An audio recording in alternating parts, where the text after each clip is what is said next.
Ladies and gentlemen, welcome back to the analysis of YOLENO TV. I hope you well from wherever you're watching this channel. Now, there's a common analogy that goes around paying someone in his own coin. You know, those of you who understand English know the meaning of that saying.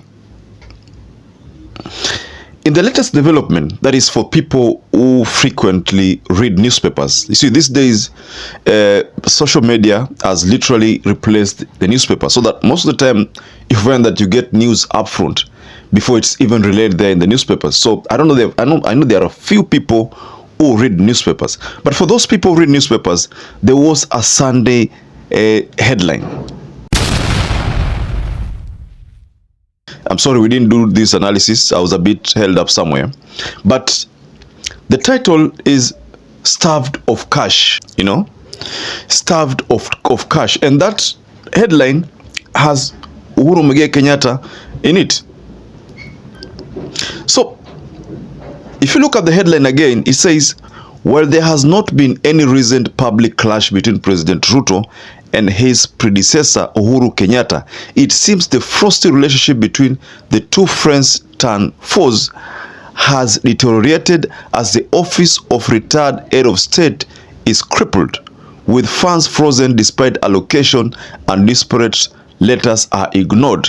Now that's a very strong message, ladies and gentlemen. According to reports, Kenyatta's office has been starved of cash allocated in the past two budgets. There are channels and mechanisms to access budget and provisions in the office of the fourth president, and all those have been provided for officially for any official engagement. Kenya trusts and believes in the role of its former leaders. So there is a reaction that has come from Miguna in the wake of this kind of developments, and Miguna has reacted.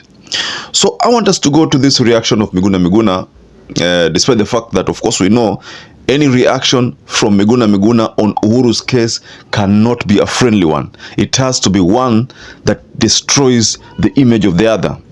So before you do that, please like this video and also subscribe to our channel if you're not subscribed before. And to existing subscribers, thank you so much for making this channel grow.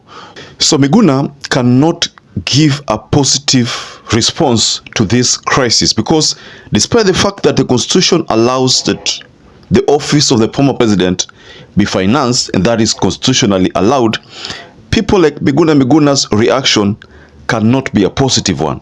So Miguna was saying that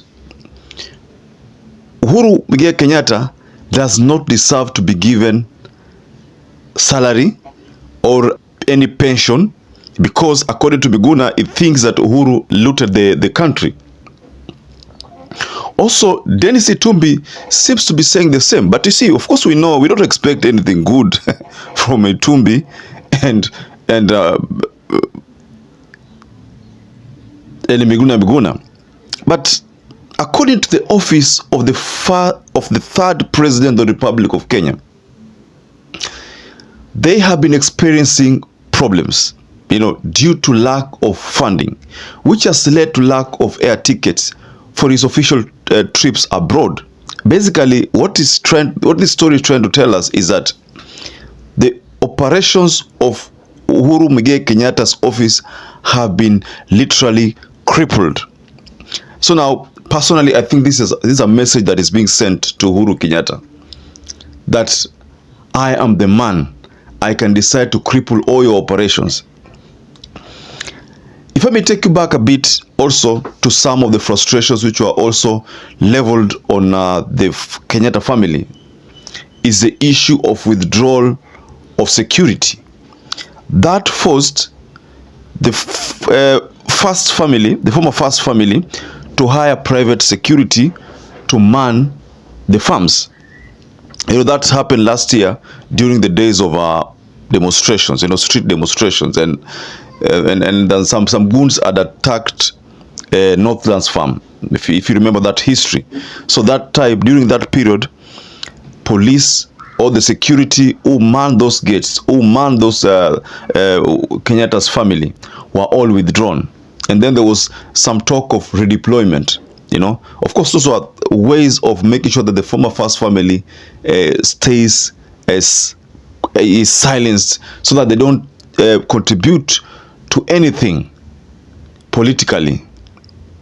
So what we are seeing lately, and as exposed by the Sunday Nation newspaper, is that this is another form of frustrating Uhuru Kenyatta. I personally think this is some kind of payback. The best way to refer to this crisis is payback. But we also know that during campaigns, RUTO denounced the issue of payback. There will be no payback.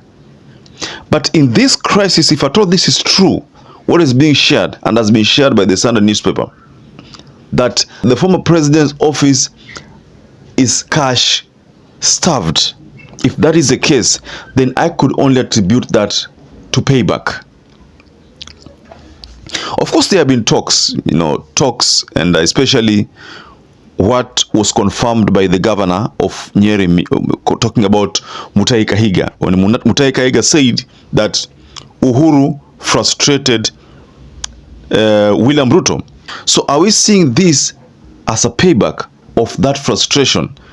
Because if the politicians in UDA also still believe that Uhuru was frustrating Ruto back then we could as well link what is happening now on Uhuru's office as a payback on him, so that his operations can also be crippled. During Uhuru Kenyatta's time, there was talk that budget of Deputy President office route back then, that the budget was reduced. I mean, those were just propagandas which were fueled by people like Dennis Itumbi, who are now saying that the office of the former president should not be funded. That is one of the things that Dennis Itumbi says. I don't know why he is not reading the constitution when it comes to Uhuru Kenyatta's issues, because when it comes to Uhuru Kenyatta's issues, then constitution inaekwa kando. But when it comes to issues which are affecting other people, constitution inapewa kipaumbele. So what I see in Miguna's case, naona tu ni mtu ambao anamonea Uhuru Kenyatta wivu, or is simply the role that he's playing here is just to sabotage the work of Uhuru Kenyatta. Maybe that is what he's up to. I don't know, but I'm just thinking that could be the case, ladies and gentlemen. So what do you think about this latest news about Uhuru being starved cash? And what do you think is the motive behind it? Just go below the comment section and you can tell us what you think about the motive behind starving Uhuru Kenyatta's office, or cash starving Uhuru Kenyatta's office. So perhaps if you're watching this video and you're not subscribed, please take 1 second and subscribe, like this video. Until you catch up again, stay safe and stay blessed.